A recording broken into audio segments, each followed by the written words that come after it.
रत्नागिरी जिल्ह्यातील खंडाळा इथं प्रस्तावित असलेल्या संरक्षण शस्त्रसामग्री तयार करणाऱ्या प्रकल्पाविरोधात स्थानिक ग्रामस्थ एकवटले आहेत. या प्रकल्पासाठीची जमीन अधिग्रहण सूचना रद्द करावी या प्रमुख मागणीसाठी ॲडव्होकेट असीम सरोदे यांच्या प्रमुख उपस्थितीत जनसंवाद सभेचं आयोजन करण्यात आलं. प्रस्तावित वाटद MIDC अधिसूचना रद्द करण्याची मागणीही यावेळी जोरदारपणे करण्यात आली.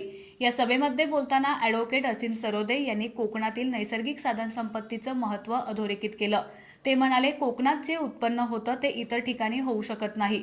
अशा वातावरणात इथे कारखाना का आणायचा जो दुसरीकडे लावू शकतो? विदर्भामध्ये नापीक जमीन खूप आहे, मराठवाड्यामध्ये खडकाळ जमीन खूप आहे, तिथे आत्महत्यांचं प्रमाण खूप जास्त आहे. सरकारने असा प्रकल्प तिथे उभारावा ज्यामुळे त्या भागाचा विकास होईल आणि स्थानिकांना रोजगार मिळेल.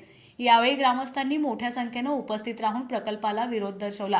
प्रकल्पाच्या विरोधात ग्रामस्थांचा लढा सुरूच राहणार असून भविष्यात आणखी तीव्र आंदोलने करण्याचा इशाराही यावेळी देण्यात आला.